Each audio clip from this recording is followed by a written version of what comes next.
Good afternoon, and welcome to this first program of the Edina Reads Summer Series, From Their Homes to Yours.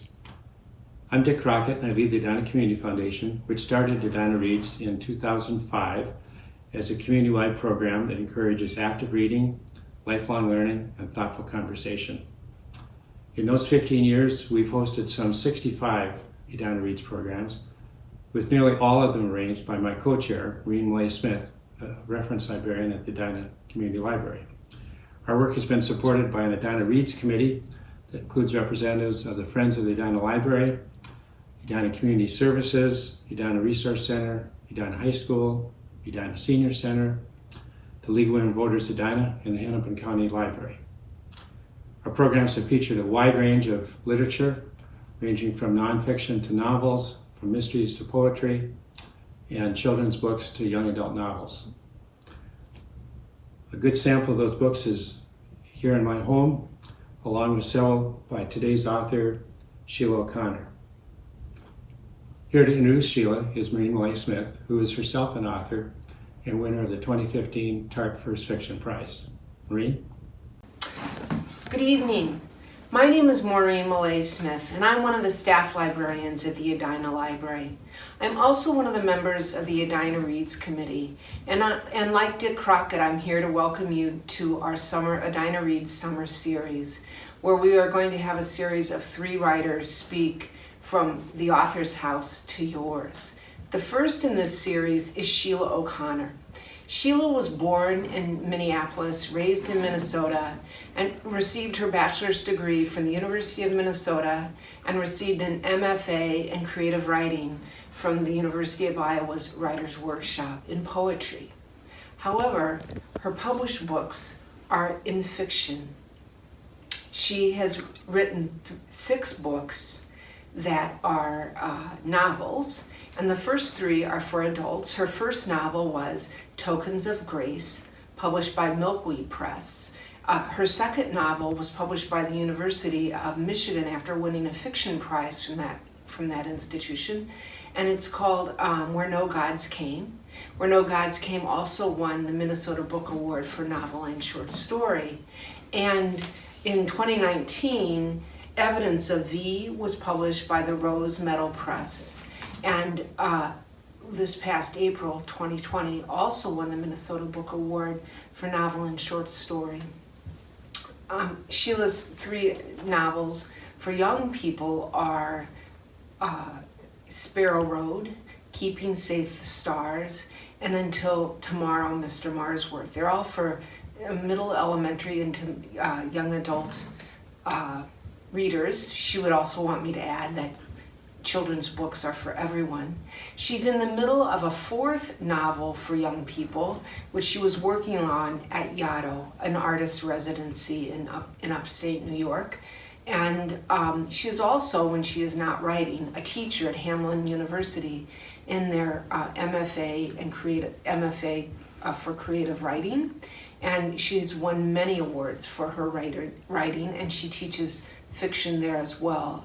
She is an astounding teacher, and she's been an Edina Reads author 2 other times. So this evening, I would like to welcome Sheila into your home. She will be interviewed by her son, Dylan Frederick, and we're very glad to have you here this evening. Thank you so much. Hello, everybody, and welcome to this week's virtual edition of Edina Reads. We are here in quarantine with author Sheila OConnor, and I'm her son, Dylan Frederick, and I'll be interviewing her today. This is the first time I've ever interviewed anybody, much less my own mother. First, let's talk a little bit about Edina Reads. Edina Reads is a community-wide reading program that encourages active reading, lifelong learning, and thoughtful conversation. Their vision is to use the power of literature to create connections and deeper understanding among the diverse people who live, work, and go to school in Edina. And you live in Edina, and you have been an Edina Reads author twice before, I believe. A little bit about you, Sheila OConnor. Sheila OConnor is the award-winning author of 6 novels. Her new genre-bending book for adults, Evidence of V, a novel in fragments, facts, and fictions, combines flash forms and archival documents and memoir and historical research to reconstruct the buried history of incarcerated girls. It is also the recent recipient of the 2020 Minnesota Book Award in the novel and short story category. Her books for adults include Where No Gods Came and Tokens of Grace. Her novels for readers of all ages include Until Tomorrow, Mr. Marsworth, Sparrow Road, and Keeping Safe the Stars. So welcome, Mom, to the porch where we will conduct this interview. And thank you for doing the interview with me. I'm happy This is to a do rare opportunity. We are actually able to sit right by each other because we've been sheltering in place for 2 months together. Mhm. So Yeah, so this is the appropriate distance because we've Yeah. been playing Scrabble and Yes, everything right. at this exact distance right, for 2 but months every there's day. no one else that I can sit this close to No. right now during the COVID craziness. No, so this is an exciting part of our quarantine, getting ready for this interview and Mm-hmm. just to be able to do it and to share something online because largely you've been stopped from doing all the events that you were going to do this month, next month, Yes. all throughout the summer. You were going True. to do a lot of stuff. Yes, which I was doing a lot of outreach for Evidence of V and have been unable to do it since the virus began in mid-March. But this is a great opportunity. So if Yes. anyone at Happy to be home asked. was looking forward to seeing Sheila OConnor at some point this spring or this summer, here we are. This is the book Evidence of V. This so exciting that just a couple weeks ago this won the Minnesota Book Award. That's a huge deal. I wonder if you could talk a little bit about, if you can think back to when you started this book. When would that have been, in 20? Well, the thing that's difficult when people ask you, like, when did a book begin? The first thing I wrote about the character of V, I wrote when I was in graduate school. And I wrote it in 1986 when I was studying poetry at the University of Iowa at the Iowa Writers Workshop. And I was in a playwriting course. And I had an assignment to write a monologue. And the character that I wrote about then was V. And the first line of the monologue was, "You might want to know why it went this way. Sense to a story, I understand that." And that was V talking to me, saying, "You might want to know why it went this way." And I did want to know why it went this way. I wanted to know about this character. And so I can say that that was the beginning of really trying to make sense of a story. And who is this character V at the center of the novel? The And character is she of- here on the front, Yeah, this little picture. yeah, it's beautiful of the girl holding the baby. The character of V is actually inspired by my maternal grandmother, somebody I didn't know. I was very close to my mother's adoptive mother, who I assumed was my maternal grandmother. I found out late in life that there was actually my mother's birth mother who had given birth to her at the age of 15, and then later found out that when she gave birth to her at the age of 15, she was incarcerated at the Minnesota Home School for Girls in Sauk Center, Minnesota, and had been incarcerated at 15 as a pregnant, unwed girl, and was sentenced for 6 years until the age of 21. But that was not something that anyone in your family knew about or told you No. about or anything? No, nobody actually knew about it. I didn't know that when I started the piece in grad school. Yeah, in Yeah, grad school, yeah. I didn't know that. Right. She was saying to me in that piece, you might want to know why it went this way, Mhm. you know? And I did want to know, but it took me a long time to find out why things had happened the way they had. And one of the turning points came in 2001 when I learned from a historian, Bill Milliken, that the records for this homeschool were held at the Gale Family Library at the Minnesota History Center. Bill told me that quite by chance when I mentioned that my mother's birth certificate had her being born in Sauk Center, Minnesota. Mhm. We didn't know what that meant Right, either, that she right. was born in Sauk Center, and Bill said, well, there was this juvenile detention facility for girls there, and those records exist. And then you were able to access those, not necessarily easily. Right. No, I called the Gale Family Library and was told that the records were sealed for 100 years, that these records were in fact there, but I couldn't access them. My mother could access them with permission from the court. So my mother and I wrote a letter to the court asking for permission, and we waited, and the court wrote back and said that they believed that full disclosure was in the best interest of the family. And that's how we were allowed to go to the History Center for the first time and learn the story of my mother's birth, and there discover the fact of her mother being a 15-year-old girl incarcerated for 6 years. And talk a little bit about that detention center, because that's a thing that just a lot of people don't know about. Right. But Right. those schools, home schools, I guess, is that what they were called? They existed all over the country. They were called different things at different places. Here in Minnesota, they called it a home school, which is interesting because it was neither a home nor a school. Right. You know, but the girls. Right. The girls lived there. In Minnesota, it was opened in response to the Progressive Era desire to have facilities that were girls specific. The boys had the Red Wing Juvenile Detention Facility, which still exists today, and before they opened the school at Sauk Center, the girls were housed with the boys. So these juvenile detention facilities were built all across America, and they were built for girls, and they were built for girls that were considered immoral. So they weren't girls who had committed crimes you would think of robbery or assault or any kind of serious crime. They were largely created to rehabilitate girls who did not appear to be on track to be the wives and mothers of tomorrow.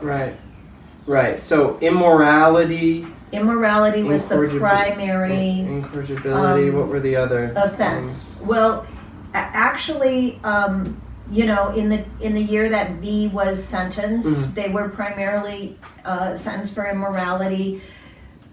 Like, I don't know, 79, maybe 10 for incorrigibility, 2 for truancy or vagrancy. Yes. Minor disorderly offenses. Conduct. Was there anybody put in for disorderly One conduct? for disorderly One conduct. for disorderly None conduct. for drunkenness. Now, for girls, you have to keep in mind that what did that mean for girls? You know, like, what is considered incorrigible with a girl? It might have been, simply failing to conform with expectations for girls. Right. Even just within the household.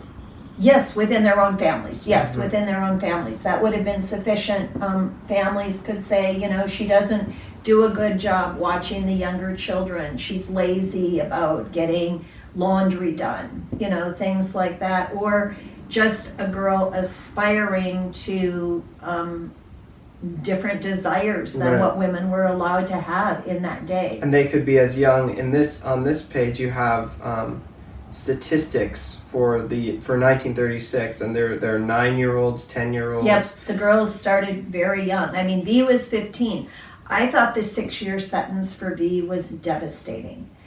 But when I think of an 8-year-old being sent there for immorality, or a 9-year-old, and then staying until the age of 21 with no chance of, being able to go home, no chance to live a life, it's gut-wrenching. Right. And I think this is what V wanted me to find when she arrived with her story in 1985. I think she wanted me to go look. So since publishing this book, you've heard from people who had family or who mothers, even were at the grandmothers, school. and including survivors of the school. Yes. Can you talk a little bit about how that even got rolling? I mean, when did you start hearing from people? And when did you realize that there were so many others out there? I believed when I wrote this book that there were people like me who needed this history in order to make sense of things that had happened in their family, and I believed people would come forward. As soon as articles started being written, the Star Tribune, the St. Paul Pioneer Press both did fabulous articles about both the book and the school. I had a piece in the New York Times. As soon as radio and television interviews and things began to happen, people started to come forward. Uh-huh. And I suppose that's really what that's been sort of the real gift of the book, is that you've been able to be in conversation with Yes. these people. It's a tremendous gift, first of all, for all of us, all of the descendants, and even the survivors, I think, too, that have been part of this connection, to say, here's what I know, what do you know? You know, I mean, the information is so buried and so erased about these girls, about the school, the shame that these girls carried with them going forward in their life when they became the people who bore the shame of being victims themselves of perpetrators, often adult male perpetrators that either sexually abused them, impregnated them, whatever had happened to them, to land them in, into the welfare, the child welfare folks who looked over girls at that time. Though this is the same thing even that happens to girls today. I mean, girls today are most likely to enter the system through being themselves victims of sexual abuse. So maybe when some of this quarantine, I mean, I don't know when this will be, but hopefully at some point in the future, you'll be able to get back to the meeting and all Yes, of the absolutely. work that was happening around. Yes, I had somebody reach out to me. Their mother is still alive, and she's was there in 1935 at the same time as V, and she is a survivor. She must be one of the oldest survivors of the school. Have you had a chance to meet her? I know she's up in northern Minnesota, Right. and I had hoped to Yeah. meet her. But perhaps after Yeah. this all passes, you will. So let's talk a little bit about how you're doing here in quarantine. I mean, we've been together for this time, so Right. I guess I sort of know how you're doing. But Edina Reads has some great questions about the quarantine and what you've been up to, because everyone wants to know, like, what are people doing in their homes for all these months. First of all, is there anything that you've been reading during quarantine? You know, one of the surprising things about quarantine is I've had more time to read than I would have ever had in my life, and yet I find that my attention span for reading is shorter than it's been. And I actually just read an interesting article about the relationship between anxiety that people are experiencing during this COVID outbreak and the quarantine, and their ability to sustain their attention in reading. And psychologists understand that it's a neurological thing that's happening in the brain that's keeping people from, or some people creating an obstacle for their attention span. Right. I have found myself drawn to, well, of course I read the New York Times cover to cover every day, but I also find myself really attracted to books by friends that have just, that have either just been released or are coming out that I've been waiting to read and just didn't have the time for. And I have a few of those that I'm going to plug right here.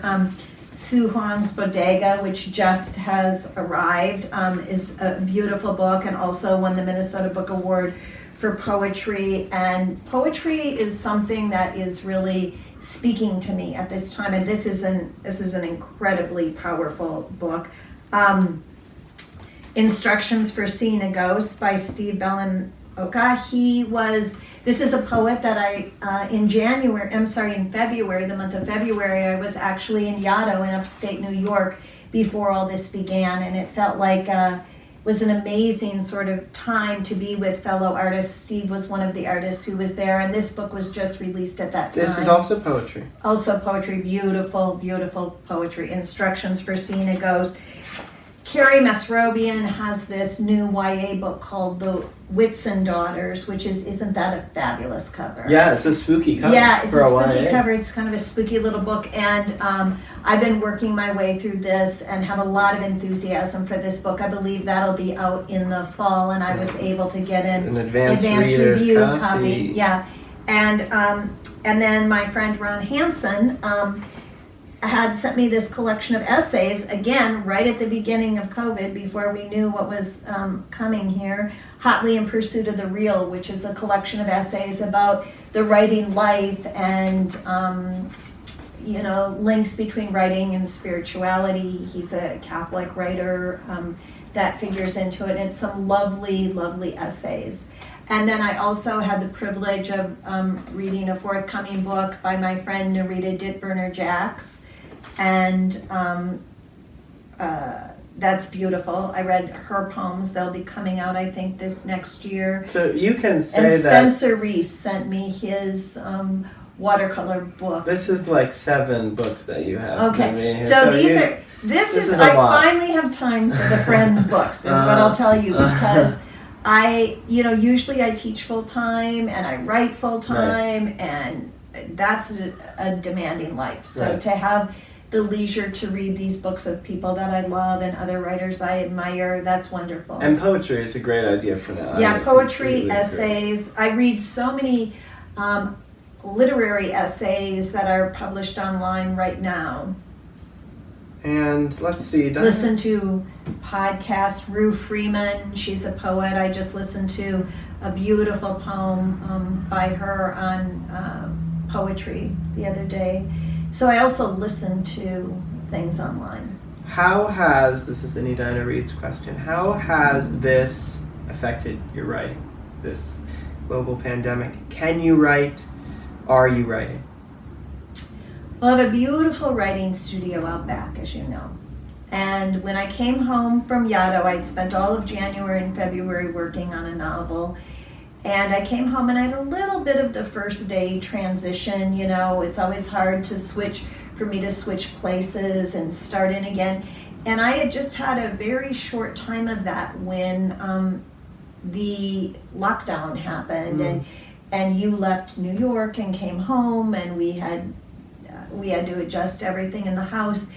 And then after a few weeks of that, I did try to go back to writing, and I have found that it is difficult. In part,